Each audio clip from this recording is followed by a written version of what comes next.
Welcome to the Arc Point, brought to you by the Architect Desk, where we explore architecture, design, and the built environment like never before. Today's episode is one of the most important conversations we will ever have on this channel because before architecture becomes beautiful, before drawings become buildings, before dreams become homes, land comes first. And yet, year after year, people lose land, money, and peace of mind. Not because they didn't work hard, but because they didn't understand the process. Today, we are breaking it all down simply, clearly, and honestly.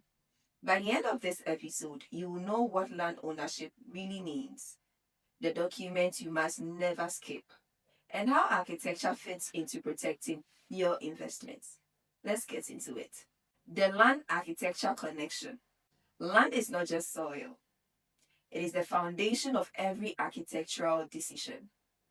Before an architect can design, we must understand the size of the land, the shape, the orientation, the location, and the legal limitations. A land problem will always become a design problem later. Bad land decisions equals expensive design mistakes. Common land mistakes people make. Let's talk about real life mistakes people make every day.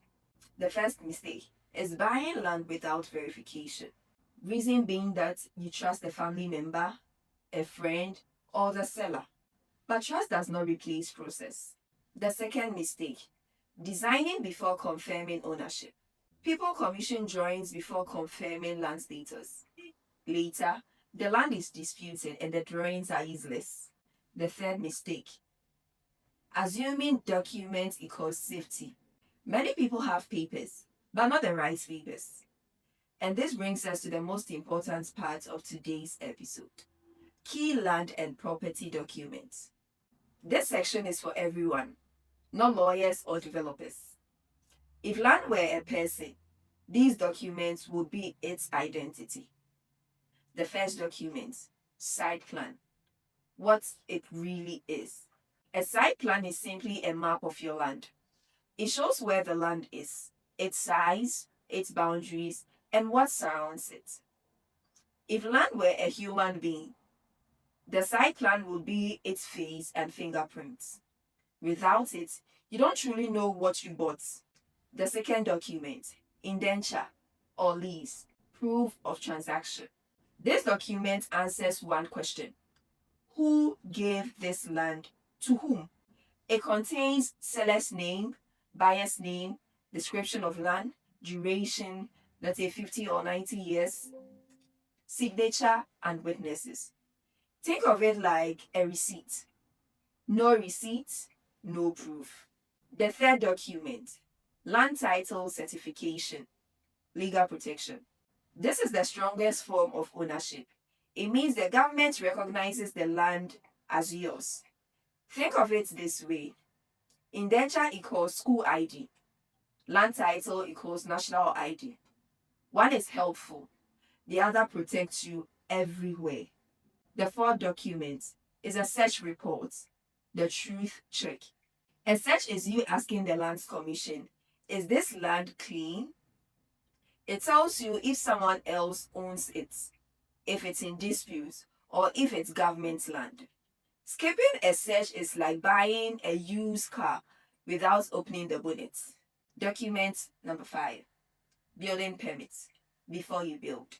Owning land does not automatically mean you can build anything on it. A building permit is permission from authorities saying this design is acceptable here. Without it, construction can be stopped or buildings can be demolished. Always follow this order. 1. Site plan. Know what you are buying. 2. Indenture or lease. Proof of transaction. 3. Research reports. Confirm it's clean. 4. Land title. Legal protection. 5. Building permits. Safe construction. Where the architect comes in. This is where architecture protects you. An architect reviews your site plan, designs within legal boundaries, advises on permits, helps prevent costly mistakes. Architecture is not just about beauty, It is about coordination, responsibility, and foresight. Real life scenarios. Let's make this practical. A client buys land without a search. That could lead to a court case. Another design before verifying boundaries could lead to redesign cost. But when one involves an architect early, that could be a smooth process. Good decisions early save money later. Today, we've learned that land is the foundation of architecture. Documents protect streams, and architects are part of the safety net.